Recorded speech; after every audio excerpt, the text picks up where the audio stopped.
My brain's not working lately. 1. And they're looking for talent, for winners. Oh, my years of publicity, all the fashion shows, radio thoughts for nothing. Remain calm.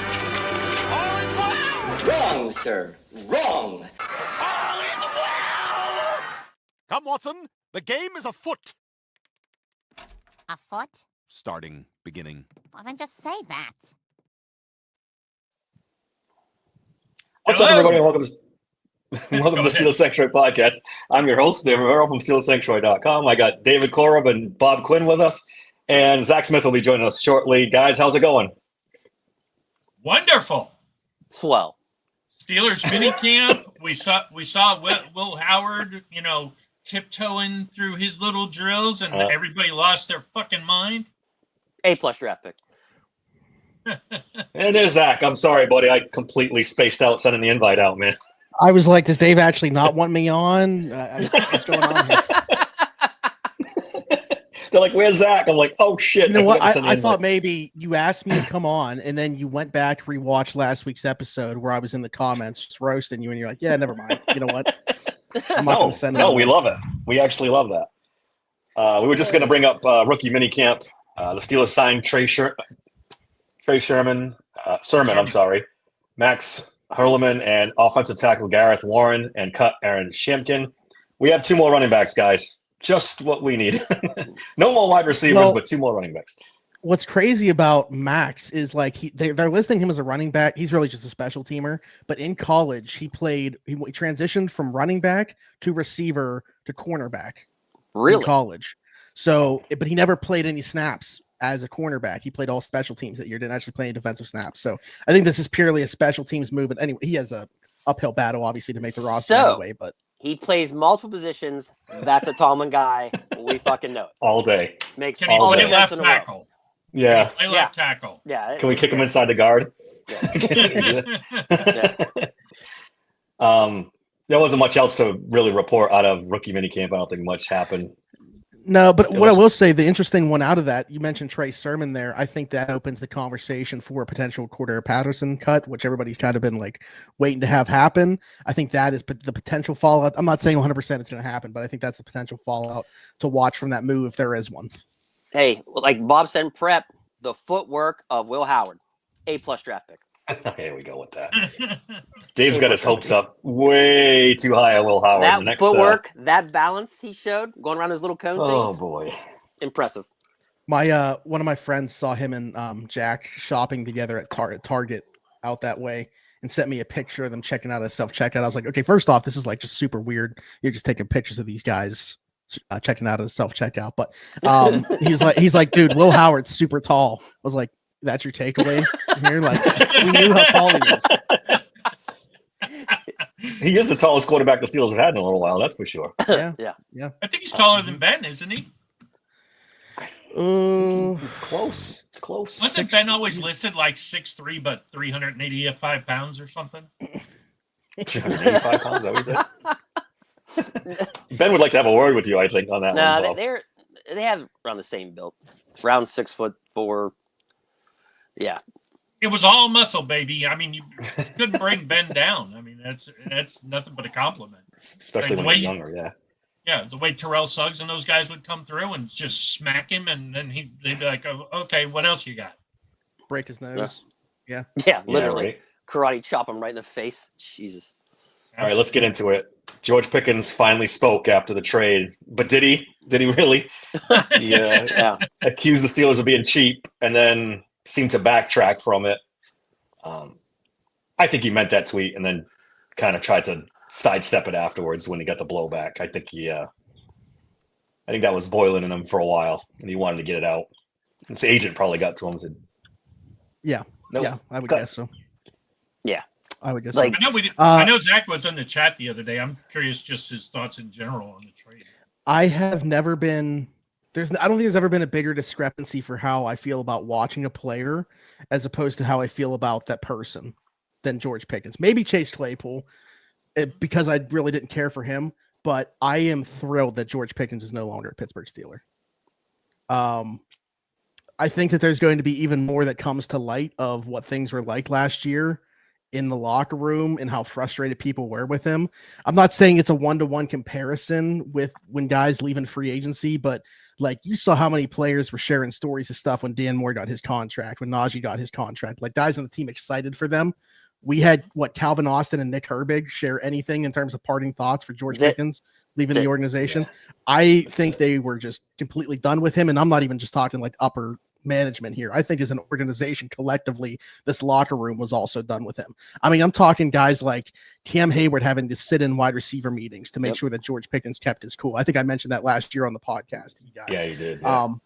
Yeah. Like, being late for team flights and holding them up, being late for the team bus, being late to a game against the Chiefs when he's coming back from an injury. I mean, there's just so many things that it's almost hard for me to feel like if you are a fan of this team and you knew all this information, how could you still be a fan of him and want him around, knowing the stuff that was going on?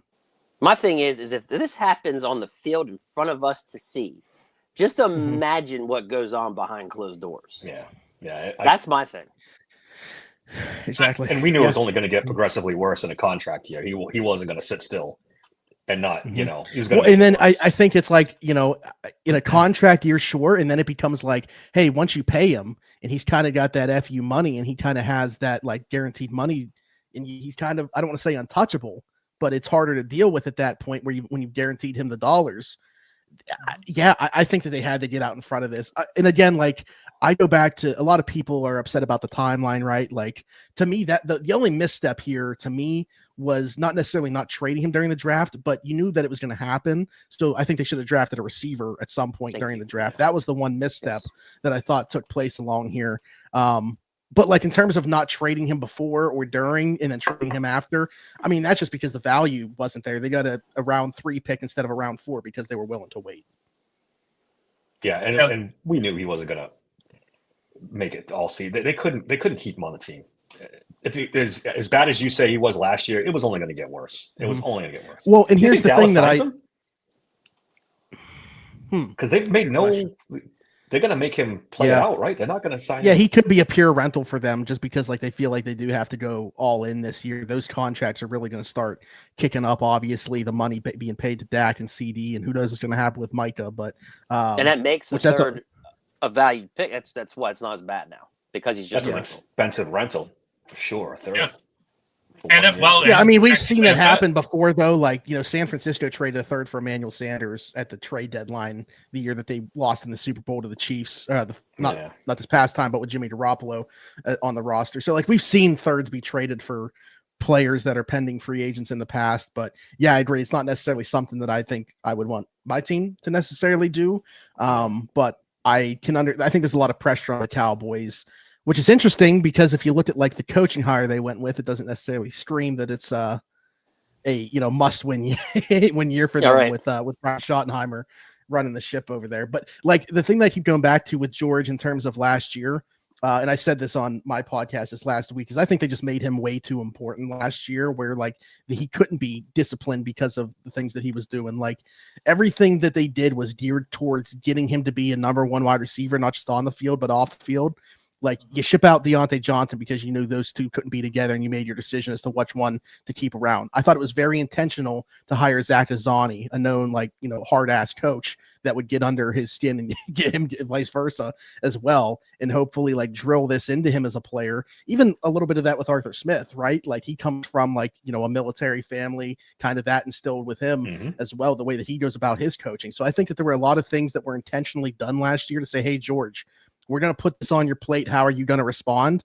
And how he responded led them to go outside of the organization to acquire another receiver to pay. Yeah. And I know we had kind of floated some names, and I did want to just quickly revisit. I'm sure we'll talk about it some more. But we had talked about maybe DJ Moore because of his cap hit being cost prohibitive. But I'm seeing now where they're floating post-June 1st, that dead cap hit substantially lessens. So maybe the DJ Moore buzz is not just smoke. There may be some fire there. I don't see it, man. Listen, I like DJ Moore's skill set, but we're spending all this time talking about I don't know what's going on inside. I can't speak to what's going on inside the building in Chicago or what has gone inside the building. From like a body language perspective, DJ Moore looked like he was just tuning it out sometimes last year. And maybe it's a product of, being done with Eberflus and the frustration of playing with a rookie quarterback or whatever, and Ben Johnson will rein him back in, whatever it might be.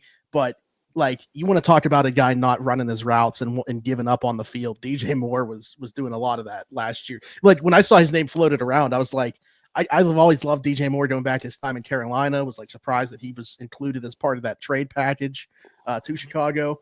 So I was like, I got to go back and watch last year, because why is his name even being mentioned? And I was like, well, if this continues, I could see why Chicago would want to move on, despite him being their most proven guy. I mean, you got Luther Burden's, an interesting dude. Obviously, would probably be in a first-round pick if he didn't have his own kind of character concerns attached to him. But, a mediocre rookie season from Rome Odunze, who I really liked coming out last year. I don't know that they're in the business of moving DJ Moore right now, unless he's like really trying to force his way out. Yeah. And are we sure the Steelers are even in the market for a wide receiver? They've told us, I know they have to say it, but they seem pretty comfortable with the wide receiver room. I think it's a mistake, but it's it's almost June. Worried about? Well, I've heard it floated a lot. They have 12 draft picks now next year. There's no way they're going to make 12 draft picks. And they're kind of you can only bundle so many thirds to move up. You can move up maybe 3 or 4 spots with third rounders. So you've got this extra third and fourth rounder. There are receivers you can go get. That's the going price for a pretty good receiver. Yeah. I don't know if there's a team that wants to move a wide receiver right now, a substantial one. You're getting ready to go into training camp. You're going to, you want to see. That's the thing. It's the same. I feel like it's the same conversation we're having like 14 months ago. Like, we traded Deontay Johnson. We're sitting on our hands waiting for the Brandon Ayuk fallout and stuff like that. We're like, oh, you should keep waiting a little while longer. I'm going to say that exact same thing on here. I think it is going to take until like you get the training camp battles and rooms shape up, and there's a guy that probably shouldn't be cut that ends up getting cut, and maybe that's the guy. But like, based off last year, I don't know. Like, I'm not fully co-signing what Dave's thought there in terms of them not being interested in anybody, because I know that they've called around. I just think it's at like their price. You know what I mean? Like, I think that they're very clearly like, hey, this is what we would be willing to move for a receiver. Let's see if we can get a receiver that like the Packers, right? They've definitely called about Romeo Doubs, and they've called about Dontavian Wicks. It actually wouldn't surprise me based off the fallout of this last weekend. I'm trying to get this confirmed. I don't like to put anything out there unless I get confirmation from 2 people. One person has told me they've definitely called the Saints about Olave since the Derek Carr stuff, because it gave the direction I was going to bring that they're going to go. But I haven't been able to 100% confirm that. But I think that's an interesting one, because he's like a really weird case. Super talented, but he's one concussion away from maybe never playing the game again, and he's doing a new contract. So who knows? You could get Pat Fryermuth's helmet. That should help right off. Man, that's too dangerous for my blood. I'm telling you. By the way, it's a lot easier to sign up for it when your job's not on the line, if you're making that move and it's not your money. So like, I'm like, hell yeah, let's go and get Chris Olave. But by the way, I can understand the downside. Their cap space sits at $34.7 million right now. Who, Steelers or Steelers? Yeah, Steelers. Oh, and like that number started with a negative, I knew it wasn't the Saints. Yeah, that's right. Yeah. Good point. You can they could do Olave money wise. Yeah, you can view him as a rental too, because this is. I like the kid. I do. I think he's super talented. But man, the concussion thing, I think it's too risky. It's right in Omar's wheelhouse. We know he's not afraid of injured guys. And phrase it correctly. He's not afraid to draft and bring in injured players. But goddamn, one like Zach said, one more concussion, he's probably done.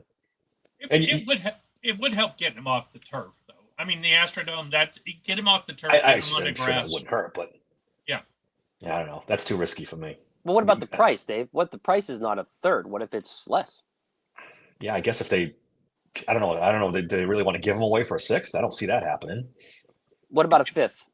No, I think the whole idea with them is that like they're trying to kickstart, because their receiver room without him, right? Raheed Shaheed, or who I kind of like, but I think there's some interesting things there. But like, they're going to need picks to be able to go and reshape that room. So I think it'd still be like a third. Yeah, I think a third at the minimum. I mean, they took Shuck early, right? I mean, you think they would? Second round. So I mean, you think they're thinking that's the guy, and they're not going to go after one next year? I think they'll let see how he plays. Battle it out. Yeah, they're going to see how he plays and then go from there. They probably could end up with the number 1 pick at this point. They're one of the worst teams in the league. The cap is a mess, like Zach said. It's a total disaster. They could be right in the top 5 for sure. So they don't need Olave. Again, Let him go. I mean, far be it from me, who's always screaming about bring wide receivers in here, to say no to Olave, but I just don't want to, get all excited, be 3-0, and then he goes out for the season with a concussion, and we're right back to square one again. It's the name that's down there, Gabe Davis, that Somber brought up, I think is interesting. When he got released, I was like, better fit for the offense than he is player. In my opinion, just because I think what he does are things that accentuated within Arthur Smith's offense, but it also like scares me that he was released with an injury designation still. Clearly the knee thing that was bothering him last year, not 100%, failed a physical on his way out. So, I mean, I've also just been of the mindset now that he is, like he's saying, it's the Russ thing. He's to be making minimum money. Probably just goes back to Buffalo where he did have success with Josh Allen, and they keep signing slot guys, but still need an outside guy. So that's kind of just how I see that playing out. Yeah, I can see that too. Well, this is what happens when you wait till the middle of May to get a wide receiver. This is the Pickens you get. You get a concussed guy 6 times over, or you get somebody's, scraps that got cut in. To your point, Zach, free agent wide receiver did you want? No, they should have drafted a wide receiver. We all agree on that. They should have drafted a wide receiver. I would have drafted obviously in the building, they knew they were going to trade George Pickens. If they had any hope, anything decent came their way, they were going to trade him. So if that's the case, I brought this up in the last podcast, I'd go first round. Everyone lauded how the draft was so deep in defensive tackles and running backs. Take the wide receiver. Cover yourself. Because now we're right back to where we were 12 months ago. One wide receiver and a bunch of hopes. Calvin Austin, maybe. Roman Wilson, we hope. Ben Skoranek, what was AKA superstar? Well, they got Roman Wilson to tutor, so we're going to be all right. What was the board? So obviously, Ted McMillan and Igbuka would have been gone. So who would have been the wide receiver preference? Golden was still there, right? Golden was still on the board. Golden was still there. Golden was there. Golden was still on the board. Which may mean that both Iowa State kids were still there. There was talent in the first round. There was still guys there. Well, 21 was a little early for Noel. But not Golden and Higgins. Yeah, but it's obvious they didn't love Golden. I mean, because I think if they loved Golden, they would have took him. Was Igbuka gone at 21? Igbuka was 19th overall. Yeah, that's right. That's right. Yeah. It seems like they were enamored with Harmon, and if he was there, they're taking him. Period. Yeah, they told us they were going to trade off him. Right. Period. Yeah, he was the guy I mentioned. I don't know if it was on here. I do way too many podcasts, but I don't know if it was on here or what. But we appreciate. I said I think that's their number one defensive lineman. It wouldn't surprise me if their board had him at the top, even over Mason Graham. Yeah, and I think I can certainly appreciate the conviction behind the pick. To me, I'm always going to be unless it's just a prospect that I think is can't pass up. How in the world did this guy fall here? Especially when you don't have a second round pick. My preference is probably going to be a trade back. There's nobody after 15 that you can't. There's nobody after 15 you can't trade off of. I'm sorry. Top 10, maybe 15. You get into the 20s. Well, in this class, I mean, how similar are the level of player that you were going to get at that point as opposed to moving back whenever it was? I mean, I know that it was a heck of a slide to go all the way back to where the Falcons traded to get James Pierce, but something like that. I would have done that. Yeah. First round pick in your back pocket. Oh, that's automatic for me. I don't even think twice about it. If they get that, the Giants felt like they had to get above Pitts. I don't know if you guys saw that clip. They felt like they had to get above Pittsburgh originally to try to come up for Jackson Dart. They thought, I guess, maybe Steelers might have been interested in him. But had they known that Pittsburgh wasn't going to go quarterback, I wonder if that's a spot they would have been looking to trade to instead of trade. That's when you send any signals that, unless they really were going to draft Jackson Dart, which I don't think, they sent signals that they weren't open for business in that draft. Mm-hmm. And it was confusing some teams because some teams, maybe they're waiting for a quarterback, and other teams just said, well, don't call Pittsburgh. They're not in business, so we'll just call around everybody else. We'll give the Rams a first-round pick in 26. It's not a good process, in my opinion. I'm salty. I'm salty about that.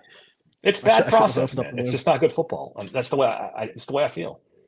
Yeah, but so here's the thing. If they love Derek Harmon and they know they had to address defensive line, and the top 3 or 4, wherever you rank Harmon, he's in the top 3 or 4. Okay. Yeah. So now you're sitting at 21. If you take the extra first rounder and trade back all the way into the end of the round, who do you think the Chargers take? Oh, he's gone. They're not going to get Harmon if they trade back. That I'll give you. But that's the price you pay. Then you take, That's the price they didn't want to pay. Maybe they felt like the defensive line, it was so steep a drop from Harmon to the next guy, which I don't necessarily agree with, but maybe they felt like, hey, Harmon is this, and we can't, if we trade back, we're not getting this. And now you careen off into a whole different direction. Yeah, I mean, that's the way they thought, clearly. Mm-hmm. Yeah, the focus. Well, that's why I say agree or disagree. I can appreciate the conviction that they had with making the pick. Yeah. Where I think they made the huge mistake if you were going to, and again, I think they thought going into the draft they were going to do it and draft a wide receiver. And when everybody said, you can have a 4th and that's it. And they said, no, fuck it. We're going to keep him. And then when the 4th round, Jack Sawyer, Torrey Horton, that's the spot. Or depending on how you feel, Ayamanor. Those are the guys who were there. So why do you not take Ayamanor or Horton over Sawyer? That's the reality. Unless you thought George Pickens is staying here. Then after the draft, Dallas Carlson says, okay, we'll give you a 3rd. And then you do it. I feel like that had to be in the back of their heads that Dallas is going to come up or something. Zach, thoughts? That was the one pick where I was left scratching my head. I listen, nothing. I'm an Ohio State fan. Like I love Jack Sawyer. I appreciate everything he did for Ohio State, but that is not the route that I would have gone. Not only just in general, but especially with the way that the board looked with the receivers that were there. Heck, I think you could have made a better, the corners that were there. I think I would have taken one of them over Jack Sawyer as well. But certainly, like knowing the process that was going to play out, like it's why. It's another one of those moves that, like, in a vacuum you can understand, but then you expand it out and look at the entire process, and it's like, okay, but if you knew this was going to happen, why was this the same way and not different? Exactly. And I don't know if you agree with it, but we've been talking on the pod about it's a complete overreaction to the Ravens game and the way they went out of the playoffs. It's it's Sawyer, it's Black, it's Harmon. They had to fix it. Well, I get it. You got to beat the Ravens at some point. But also you got to beat 29 other teams. It's just not, the Bengals are a completely different team, a completely different set of problems they give you. So you're not equipped to beat the Bengals anymore because they're going to spread you out and Black's going to be on the sideline and maybe Harmon too. And they'll be watching, and Sawyer for sure, while the Bengals are spreading you out and throwing the ball all over the field. To me, this draft was very short-sighted. They were very tunnel vision, on what, we're going to fix the defense. We're going to get physical. Great. Now you trade George Pickens. Now you don't have a wide receiver. They're not deep at corner at all. And they're not deep at offensive line at all. That's another thing they could have possibly, filled. So it's like. The other thing I'm looking at too, to be honest with you, if you look at these guys they drafted, not a whole lot of developmental needs to go on with these guys. They kind of are what they are. Harmon could get a little bit better, but he's already a pretty nice finished product, and he fits. You look at Caleb Johnson. He fits. You don't need to teach him how to run that scheme. He knows how to run that scheme. Jack Sawyer kind of fits as a set the edge guy. So maybe, again, still behind the scenes looking at this, maybe we're moving away from we're going to get guys who we can develop. We're just going to get finished products because it is what it is at this point.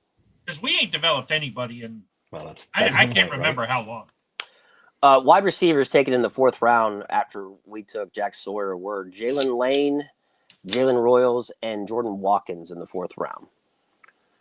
So do you guys think that one of those 3 would have been the preferred pick in the 4th? And what did even though the 5th? Yeah, Umanor and went Horton later as well went later too. Yeah, I'm looking here. Torrey Horton in the 5th. Lambert Smith. No, whatever. That one I'm just going down the line of guys. that one's whatever. But yeah, again, like it's to me more about the process than anything else. I think Jack Sawyer could be a good player, but like how many snaps is he going to play to pay that off? And the idea here, to me, I mean, maybe less is more in terms of snaps for TJ Watt and Alex Highsmith. They're hoping that like, maybe playing more like 70, 75% of the snaps as opposed to 80 to 90% of the snaps on a game-to-game basis. Maybe they'll get more out of them. Like, look at the way that TJ has played down the stretch of the last few years, either hurt or the play has fallen off. Worn down. Yeah. Maybe this is the idea to keep him fresher. I don't know. Somebody in our comments just today theorized that Jack Sawyer was taken so they could trade an edge rusher for a wide receiver. So I'm not co-signing that. Please. But... No, I don't. You trade Highsmith, then you're screwed at edge, and you got a wide receiver. That's not. Wouldn't it depend on who you got, though? I mean, if you traded Alex and got a bona fide number 1, number 2. That sounds like a very unsteeler-like move. Trade an edge rusher for a wide receiver. Then you got Hall of Fame Nick Herbig straight up for Brandon Ayuk. Yeah. Oh, there you go. The 49ers would probably do it just to get that contract off their books. Well, they'd probably jump on it. We know Dave would love to trade Nick Herbig straight up for Jameson Williams. I would do that in a heartbeat too. See ya.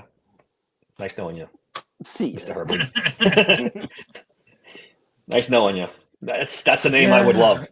I know he's got a little diva in him, but who doesn't? What wide receiver doesn't? Well, so the problem is not necessarily the diva stuff. Like that's why people trying to draw the parallels to DK and George. And again, I can only speak to what I know was going on in the building, but like at least from what I know, the stuff with DK, it's like he's a hothead on the field. That's one thing, right? But like in general, as long as his teammates like him, that was not the case for the other guy that we're talking about that was just here.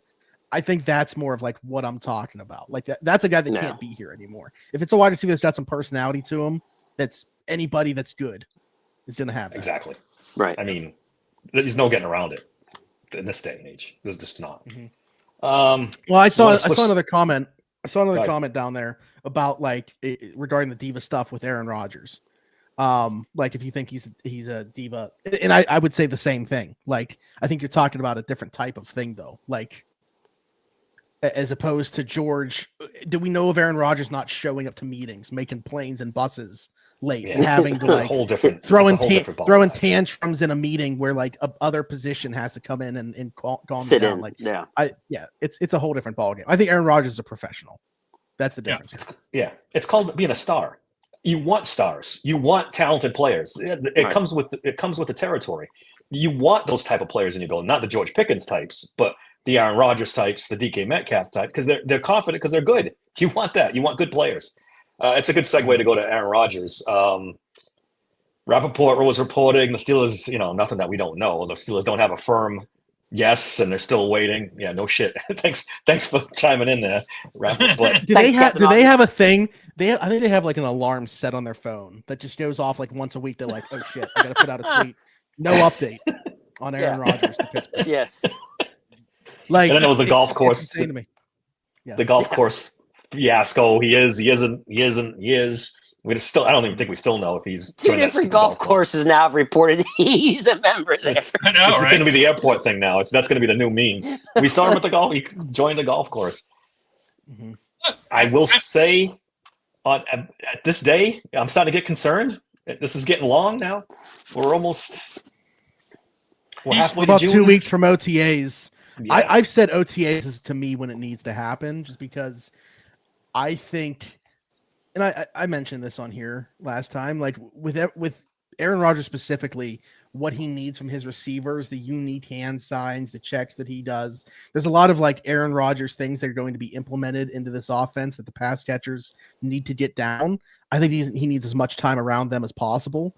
So yeah, like even though it's voluntary, maybe that's why he's not signing. I don't know. He's got to be around, in my opinion. I would like to see him at OTAs, but I mean, I feel like they're going to drag this on to training camp, where he's not going to be ruled out until training camp, and he's not going anywhere else. People who are worried about him signing with the Saints, right. And if you think the Pittsburgh offense looks bad on paper, take a good look at the Saints offense on paper. Well, it's close. It's close. Without Aaron Rodgers and now George Pickens gone. They're not too dissimilar. Relic just brought up retirement. I don't think we can dismiss that out of hand. I think it's possible that he could decide to retire. If, those rumors are true that he did get married at some point. Maybe he's thinking, other things in life. This is getting concerning to me. I don't buy that Aaron Rodgers is a diva shit either, that he's just trying to get attention by waiting this long. I think he shows up for training camp. I think he gets signed and shows up for training camp. That's what I think happens. I'm still going to predict that he's going to sign. I'm hopeful and will be cautiously optimistic that it happens before training camp. When? No idea. No, I mean, it could be right now while we're recording this, and it wouldn't shock me, or it could be in a couple weeks, and it wouldn't shock me. Didn't Pony say they got the Steelers have a big announcement tomorrow? Did you? Yeah, you know what? I'm 100% expecting that it's just the international game, and there's. Yeah, it probably is, right? You said we already knew that was happening. That's why, I got so many tweets ready to go when that ends up being what it is, because we already knew this was happening, and it was made it seem like it was something brand new. But yeah, I don't know. That would also be I asked Alan about that. He's like, that's not something that they would do. They're not going to be like, hey, we're putting out an announcement tomorrow, and it ends up being them signing Aaron Rodgers. That's not Pony's big announcement is going to be something like they put up a new sign for the draft or something. It's not going to be fucking. Which they did. There's a countdown now. Right. Yeah, they got a countdown sign out there. So that's what this is going to be. He does that every fucking week. Again, we talk about guys having a timer set. He has it set every fucking week. Big announcement or big this or big that. But make sure you listen to the show. Yeah, right. My prediction, if it's not just what we already knew was going to be happening tomorrow with the international game, the helmets. That's the other thing. Because they are one of 4 teams that are changing helmet, 4 or 5 teams, right, that are going to use a different helmet. I mean, it's going to be the yellow one, right? They don't have another move. That's the only move they have. It's the only helmet they've ever worn. So I'm curious what that means, uniform wise, because look at Batman uniforms, Dan. Bring them, finally. They seem like those would probably go well with the color rush, but I was told they're retiring those and getting new color rush. They're retiring color rush. That sucks. Yeah. So they're gonna do a different color. It's gonna be maybe the all white with the yellow helmet. All white with the yellow helmet. Possible. We'll see. Possible. I like the all whites from the 70s. That's pretty cool. I want white. I want white with the block numbers back. That's what I want. Yep. Yeah, those would be nice. That would be. Would you guys think if they had a white helmet with that, it would look pretty good? Yeah. Well, the Bengals too close to the Bengals. Yeah. Who cares? Yeah, but that shit looked pretty cool. I thought. Yeah, I thought it did too. Thank you. I have some backup here. I thought. Are we buying the 1 million people are going to be at the draft next year? That seems like 1 million. I will be one of them. Probably divorced, but I will be one of them. That's enough to talk me out of it. I don't want to be within 1 million people in anything. No, thank you. Yeah. I don't know. I mean, I've heard that number thrown around. It's gonna be. I don't know how they're gonna do it. Yeah, how do you? I know. Yeah. How is 1 million? It doesn't have to all be in the city of Pittsburgh, but it's kind of. Somebody's putting up screenshots of what people are renting Airbnbs out and stuff for next year over that. Oh, it's ridiculous. The pricing, people are gonna be only making imagine a killing in the price gouging. I'm trying to. I need to set this up far out so I can get this set in stone. I'm trying to find a bar or a restaurant where I can host our live show that we always do. I'm on a notification list to get notified when they're for sale, and then hope to God that they're not $1,000. If that's the case, well, guys, I'm gonna be living with one of you. You can come help me squeegee out the basement. You can have that. Just a quick thought on this Aaron Rodgers diva stuff for a minute. So it's been floated about him waiting until the schedule gets released. I think that's tomorrow or the next day at the latest. Wednesday, yep. So if he's a diva seeking attention, why does he want to wait and make sure the Steelers don't get a bunch of primetime games so he can play off the radar? I don't know. Doesn't the two of them kind of not mix?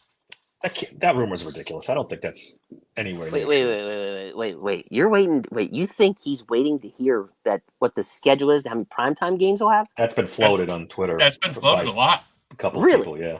Mm-hmm. Yeah. If you base your whole decision off that. I have no words. Well, he's just. Well, no, what not that they're it would be saying his is- decision. Like he's already Yeah, knows he's- he signed with Steelers, but he's waiting for it to be announced. Like they're waiting to put it Okay. out so that the Okay. league 'Cause it- doesn't know that. I thought you and meant he's schedule. basing his decision No.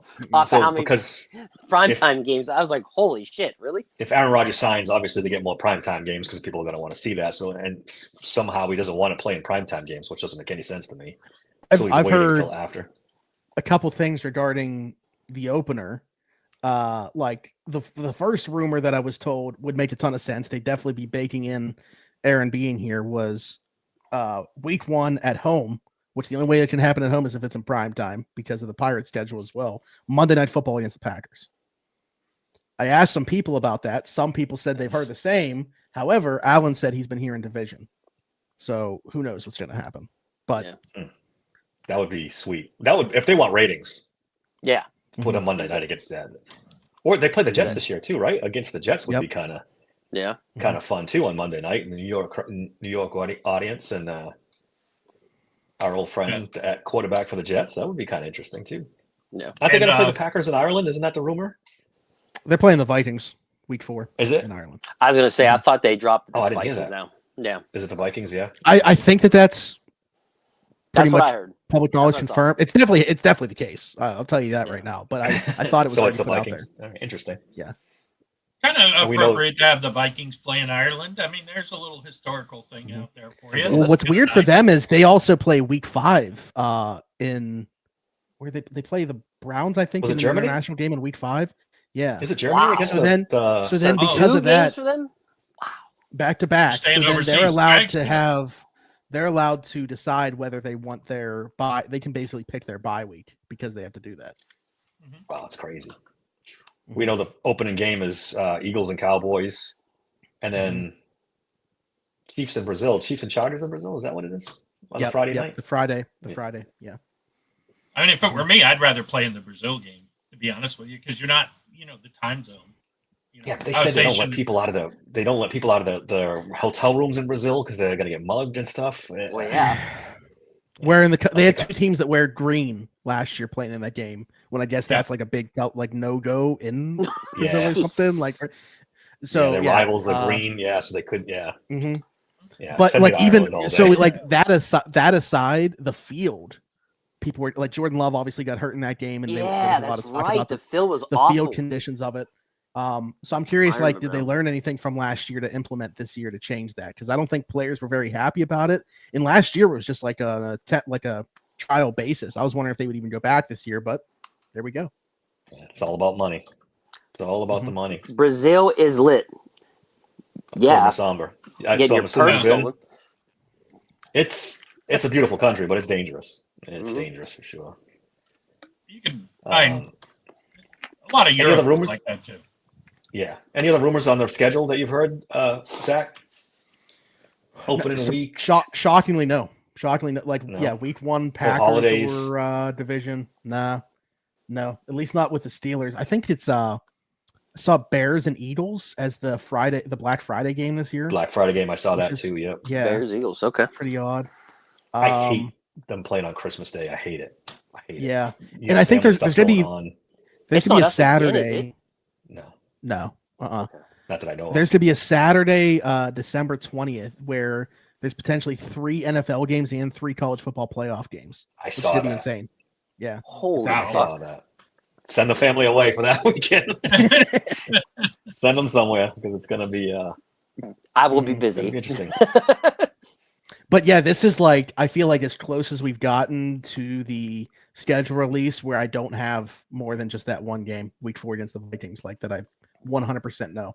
So I don't know. It's getting closer to the vest, I guess. That's I guess how they want it to be, where it's like the league themselves is trickling things out, but Yeah. I'm not Be getting much. Interesting to see what they do as far as the division, since they backloaded the schedule so bad for Hard Knocks last year. Whether Yeah, they'll they spread it out now. space that out a little bit this year. Yeah, Are well, they that's winning what, season like Hard that Knocks would too? make sense if they are opening with a division. Like, we talked about the Steelers overcorrecting due to that playoff game against the Ravens. Is the NFL scheduling going to overcorrect with the way that they schedule divisional opponents for the Steelers this year? Because I'm pretty sure, like from what I've seen, I think that they made like a big deal about that. I think that they were very upset with the way it was scheduled last year. The Steelers did? Yeah. Mm-hmm. I don't blame them. That, what was it, 3 games and 10-day stretch they had? Well, there's talk of them making, I don't know if like it would have to be an NFL role or how that would work, but just like within the scheduling where they're going to make it, every team has to play at least one divisional game before week 6. I saw that was going to be a thing that they're implementing going forward.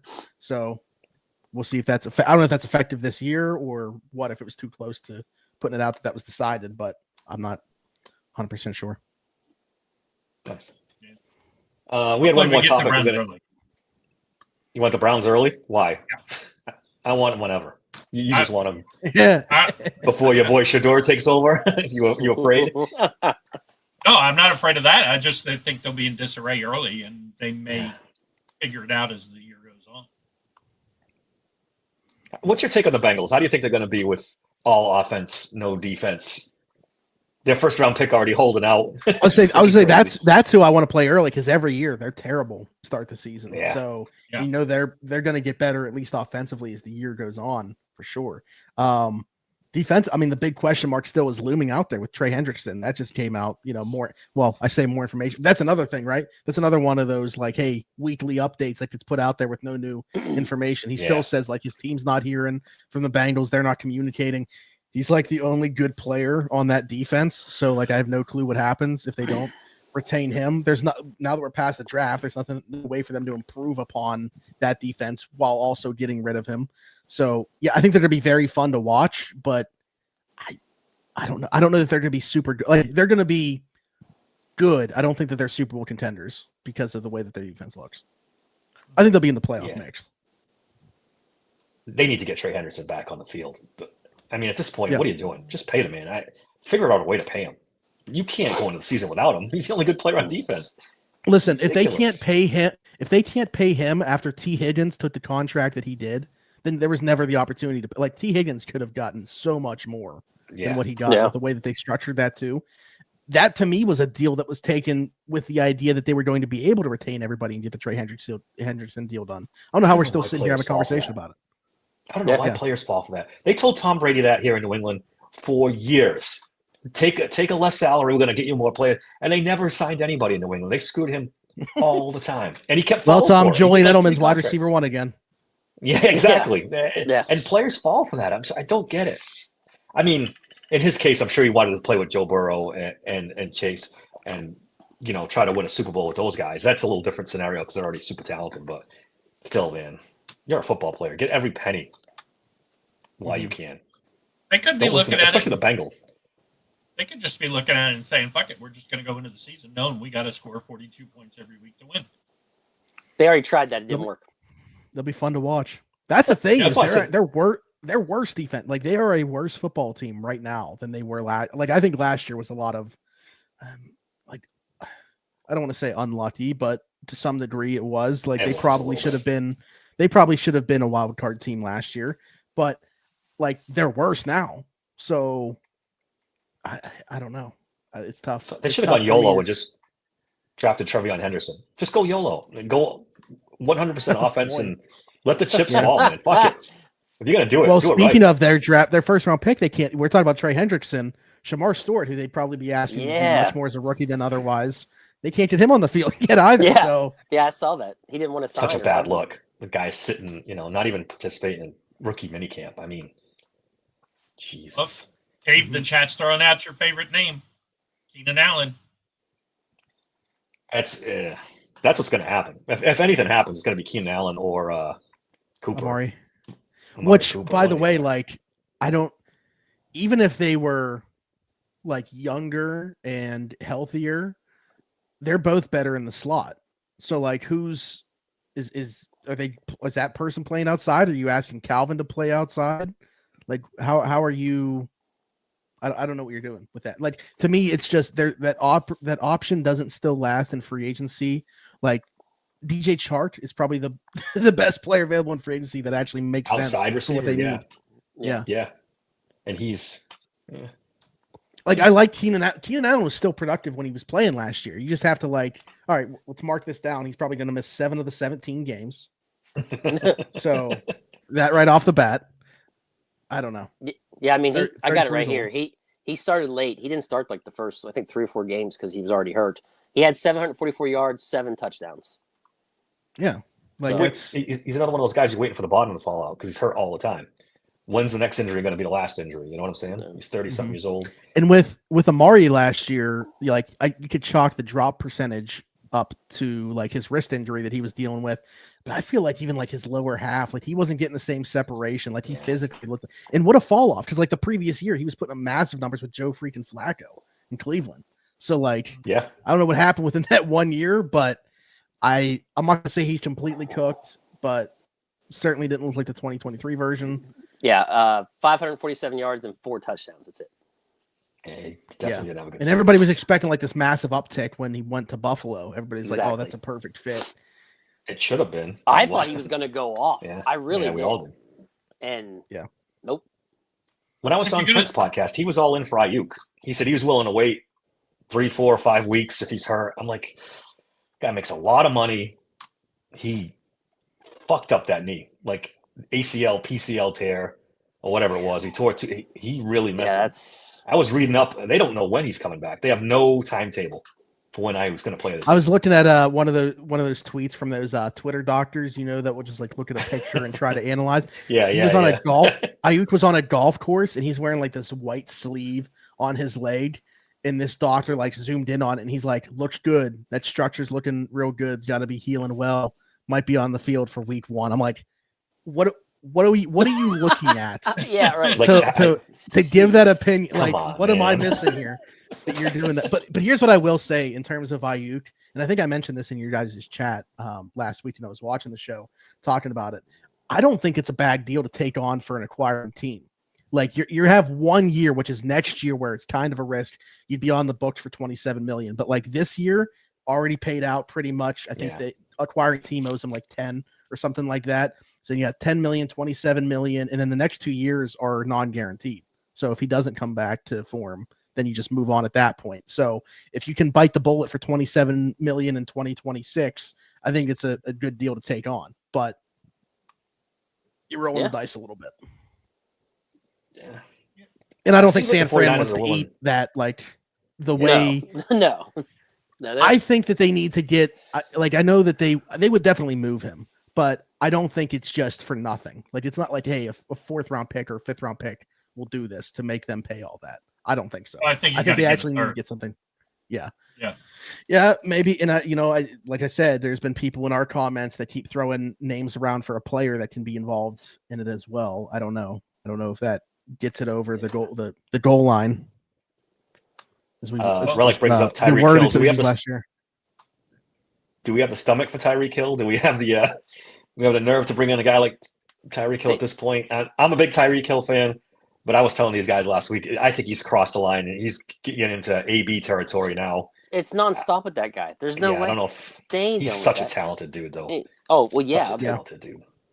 I think that there's been a very clear intention with the people that are also being targeted by the organization now. Also along with the players, like obviously if the players can't play it, it's not going to make a difference. But like you look at the types of people that are being brought into the organization, I think it's very clear that they want to not have those type of guys in the locker room anymore. And if they do have those types of guys, in the case of George Pickens, they're going to be quick to move on from them. So I have not heard anything about Tyreek Hill. I'd be incredibly surprised if they even were remotely interested. Yeah, I don't. Yeah, I kind of. They're not going to deal with that distraction.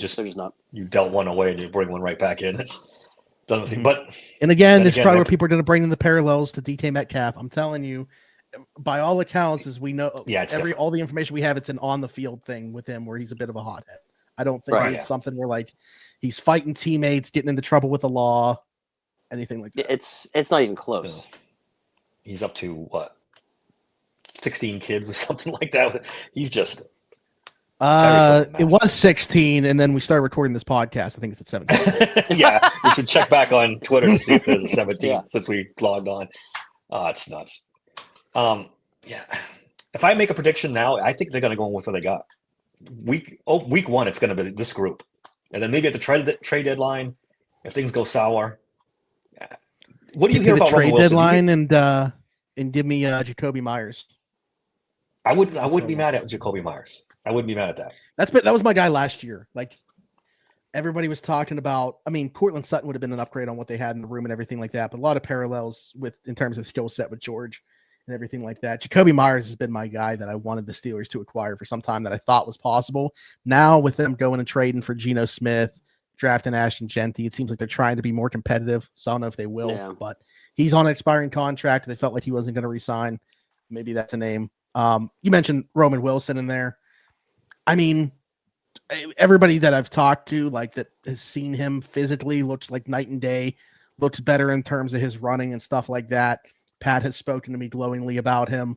I mean, I'm not saying, I'm just, if we see Roman looks a little bit bigger in his upper half this year, I actually gave him an arm and shoulder circuit workout to implement into his workout routine. We'll see if he does it, but Roman, you're welcome for that. But I like, by all accounts, it seems like there's optimism, but like, I never let myself get there until I see it. You know what I mean? Like, I really don't care what he looks like in shorts. If he looks better physically, we saw him play all of 5 snaps last year, and he seemed to be very far behind from where I would have expected. So until I see it, I'm not going to all this just like pour all this hopium into what Roman Wilson, because I'll be honest, I was lower on him as a prospect coming out than I feel like a lot of people were. So I thought he's like a just straight speed slot receiver, which there's certainly a place for, but especially in last year's draft class with that receiver group, that's not the direction that I would have gone. Yeah, agreed. He came out kind of left field for me. I didn't think the Steelers were interested in that type of receiver, but they well, it's all about that. I mean, I knew that I mentioned this before the draft last year. I knew he was a Zach Azani guy because even though he's lighter and smaller, he blocks his ass off, and it's the temperament that they appreciate. So the block that works at Michigan. I don't know if that works in the NFL when you're a smaller, lighter guy that he wants to. I'm sure he wants to. I'm sure he does. Well, the same thing could be like Calvin tries his ass off, but he's 5'8". Yeah, exactly. Like right, exactly, exactly. Yeah. Case exhibit A of how that doesn't work. I know you wanted to get off at about 10. If you're still good to go, you want to get off now? I did a couple more minutes. We got something else we wanted to jump into. Yeah. Should we talk about our chat argument from yesterday that has bled over to I don't Twitter? know if we're going to drag poor Zach into this one. It's going to take a while. Might be interesting to hear what Zach has to say about it. Yes, oh boy. I am too. Listen, I have a theory, and it's not a theory. I think it's true that this Art Rooney is one of the cheaper owners in the NFL. He does not like to spend money. And if he were the owner of the Pittsburgh Pirates, they would be no different. They would be exactly the same. He spends money with the Steelers because he gets an exorbitant amount of money from the NFL. If he was the owner of the Pirates, you would be in the same boat. The exact same boat. You're not the only person that I've heard express that. And honestly, I don't know. I can't necessarily say anything to support or dispute it. Like, as much of a cop-out as that is, that's the theory that a lot of people have, is that, he's able to obviously hide behind being in a salary cap sport. That's not the case for Bob Nutting, obviously. When it comes to spending, obviously, in terms of the players, that's always going to be pretty much equal across the board. But in terms of everything else that Nona can spend on, the coaching staff being as small as it is, the quality of the coaches, the facilities, all these other things, A, B, and C, that go into those report cards where money could be spent and it's not. I think that's what, we can judge Art Rooney the second on financially. And even in terms of overall cash spent, I went through the list the last few years. They're 26th this year. Mm-hmm. They were 30th last year in cash spent. Then it goes to 24th, 18th, 30th again in 21, and then 29th in 2020. They're generally in the bottom. I'd be pretty surprised. And it's probably, if you were to isolate that offensively, it's probably even worse, right? I mean, because a lot of that. Absolutely. Yeah. Absolutely. So, they spent all their money on defense. That's David, you look like you're chopping at the bit there. You want to jump in on this? He defends. Well, that's why real quick, because I am going to have to go. I think that there on accident, there was truth in what George Pickens put out there, but it wasn't That's because what I of what meant. he was talking about. Yeah, that's what I tweeted out. Because he doesn't give a shit about anything else besides the player contracts. So on accident, George Pickens had some truth within that, but I don't think it's what George Pickens cares about. No, not at all. George Pickens cares about George Pickens, and full stop. The comparison of Rooney to Bob Nutting is insane. This is the same guy that wouldn't let a guy get more bats because he didn't want him to hit his incentive bonus. Okay. Meanwhile, we have the highest paid defense in the league. We've given the most guaranteed money to TJ in his last contract, most guaranteed money to a free agent in PQ, most money, I think, to a wide receiver with DK. We even had the most money to an undrafted free agent just now to DJ Thomas Jones. So, like, to say that he's Bob Nutting is just crazy to me. And if you want to get into the whole spending thing, I can nitpick the living fuck out of this. And I will. Teams spending more money does not equal to success. Well, case in point, Cleveland is the third most in spending. What in the living hell has Cleveland done? Not a fucking thing. More. Only 4 teams in the top 15 this spending list you sent us has won a Super Bowl in the last 10 years. Only 5 in the top 20. Eagles were 5th in spending, voted 22nd by players. Got a D+ in locker room facilities. And then the Chiefs were 7th in spending, voted 26 overall by players. Got a D- in the locker room facilities. Then Tampa Bay was 13th in spending. The Broncos were 17th, Pats 19th, Rams 30th. So half them teams are the bottom half of the league in spending, Dave. Here's one more. 49ers are ranked 8th by the players, okay? But they were 20th in spending. It's such a wide gap. Like, give me a team that's because they're not spending on the quarterback right now. Give me a team that's ranked top 10 in spending and ranked top 10 by the players and all this stuff they spend money on. I couldn't find one that's also successful. But what I'm trying to say is, and this was my point to you yesterday, was that in general, spending all this money does not equal success anyways. No, it doesn't. You could spend stupidly like the Browns do, obviously. Right. So, like, my thing is that the Steelers are hitting all these different things where they're paying out guaranteed money and doing all that stuff. Like, to say that he's Bob Nutting to me is just crazy. Now, Dave, when the philosophy is my thing. I think that their philosophy is flawed and the coaching is flawed. And that's what the real problem is. It stems from money. Spending. It's not the spending. Well, it's not the spending. You did the study yourself, and they'd have the smallest coaching staff in the league. Give me one team. Give me one team. Top 10 in spending. Top 10 in how the players feel about the facilities and the spending and all that stuff too. There's not one. Not one. Oh, I can even go further. 4 of the 10 top spending won a playoff game. Only 4 last season out of the top 10 in spending. 5 of the top 20 won a playoff game last year, and 3 in the bottom 12 won. That's almost half. How much money would it mean to you to win a playoff game? It doesn't amount to anything. It doesn't matter. You're in the bottom third of the league all the time. You haven't won a playoff game in almost 10 years now. There's a correlation there. There is no correlation to shit. There's not. I tried to find one, Dave. I couldn't find one where they're top 10 in spending, top 10 in playoffs, and there's none.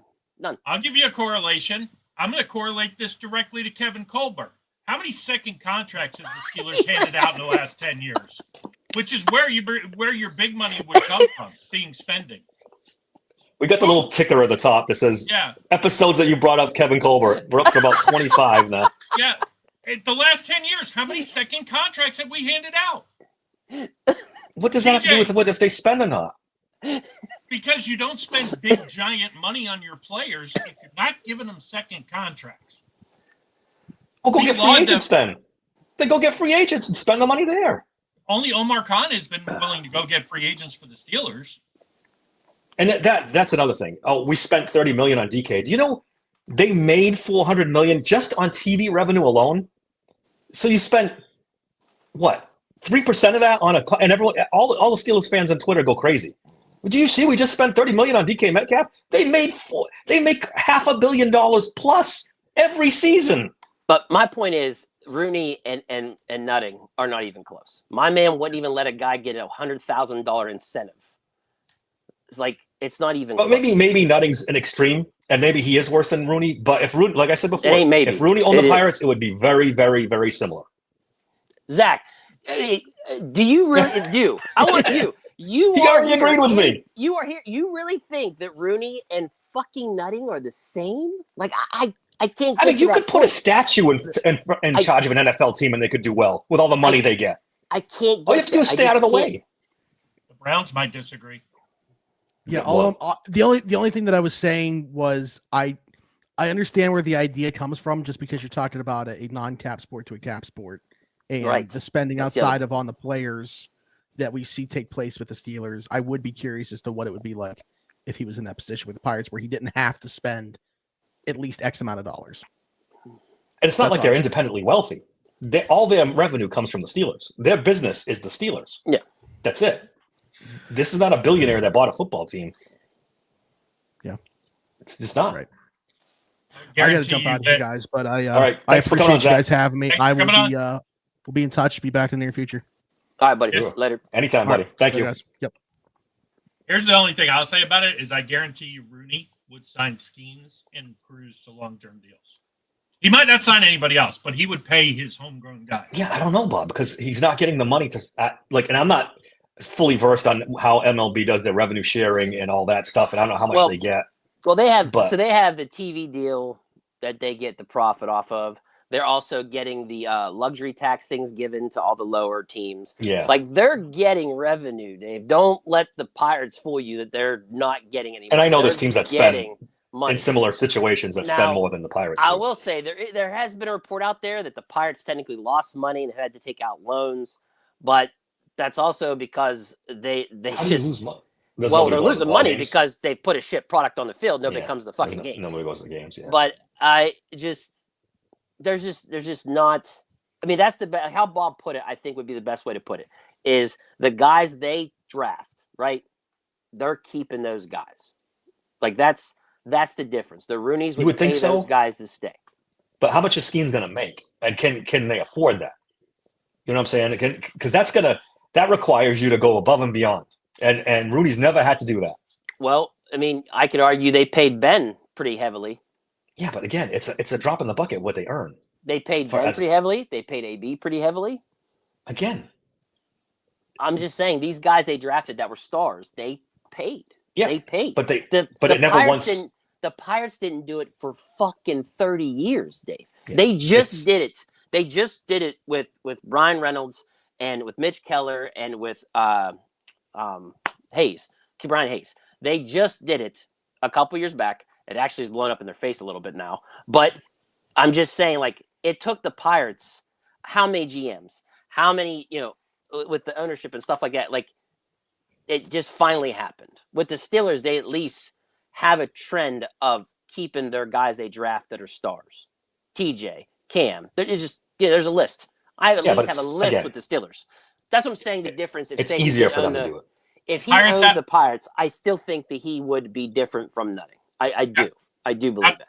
Not to mention the fact the Pirates haven't signed a free agent to more than a 1-year deal. Yeah, that's crazy. That's the craziest stat I've ever heard. I mean, that's another one. 2016. Ivan Nova is the last one we signed multi-year deal. Did you see the comment Somber made? I did catch that. AB is going to war with the Sanders family. I think it's kind of funny. Yeah, it's crazy. AB. He makes me sad. He makes me sad. He's gone. He's gone. He's nuts. It is what it is. It's entertainment. Yeah, that guy should have been retired number, stayed with the Steelers. Look, people are who they are, man. They are who they are. And he was one of those guys that you didn't want to do what George Pickens is pay that guy and watch it go, like Zach said, and watch it go all haywire when he has all the power of a guaranteed money, and it would have been bad. Well, except for one thing. Ryan Clark is the one who has been advancing that narrative for almost a decade that paying AB was the worst mistake the Steelers made. Yeah, I agree, but what other choice did they have? He was already AB. He was already pretty good. They had to sign him. They wanted Mike Wallace. Don't make no mistake about it. Yeah, but Mike that would have been a Wallace huge mistake. got offered that contract. Would it? Yeah, because Mike Wallace had 2 good seasons after that, and he disappeared. At least they got. What did we win with AB again? Oh no, you didn't win any. You didn't win. You weren't going to win anything with Mike Wallace for sure. He was a one-trick pony. When they were together, though, we almost did. Yeah. Like, Mike when they're all Wallace went to together- a Super Bowl. Hey, Come on, that's the not way I because of look White at it. Wallace. When you had the whole Young Money crew, man, we went to one. So Yeah. Yeah, it was a great wide receiver room. if they could have kept all And them together, AB, and remember, AB held it against Bruce Arians because he was third, fourth string. He couldn't get on the field. I remember. Yeah, he was hardly even. Yeah, I remember. He was a special Oh. teams ace, is what he was at the time. Yeah, He knew he was the best wide receiver in the room, and he was right because he was by a long shot. Because none of those guys were even close to him talent wise. Not even close. I was there at that AFC Championship game at Heinz Field whenever he caught that Were you? pass for the first down to seal the game. Yep, I was there. Wow. And believe me, they would have paid Wallace. Wallace was their first choice. If he didn't turn down that money, AB goes somewhere else, and who knows if he ever becomes AB. That'd be interesting if he ended up going to another. I think he still would. He was still driven at that point in his career to be, later on is when he fell off the. And even now, I just saw a special. Who was talking about it? The pass rusher for the Raiders. There, he was talking about even AB's short time with the Raiders. He was still a nut in practice, like practicing super hard, running routes, cooking people. Oh, it was Derek Carr that was talking about it. And he's like, AB was ridiculous in practice, but it was just like he couldn't get it together after. That guy was driven. He was just as extreme as he was to be good, as extreme as he was to be a nut outside of football too. It's unfortunate. Anything else before we wrap it up? No, that's pretty much all I got. For Thursday. Yeah. Yep. We'll be back Thursday. We'll have another guest. We don't know who it is yet. Maybe we'll give Trent a ring. Like and subscribe. That always helps us out. We appreciate the chat. Chat was off the hook again today. We didn't get to everybody. It's harder when we have a guest to get to everybody's comments, but we really appreciate you guys. Spread the word. Get more people to subscribe. This is going really well. We appreciate all you guys. Till Thursday, thanks for listening to Steelers Sanctuary Podcast. Well, he's not weird or anything, is he? No, he's totally normal. I think you should be working at the snack bar. You better relax, Bob. I mean, normal for us. All right, let's go. Now you've had enough. Boy, that escalated quickly. It jumped up a notch. It did, didn't it? Okay, crazy guy. I'm gonna go home now.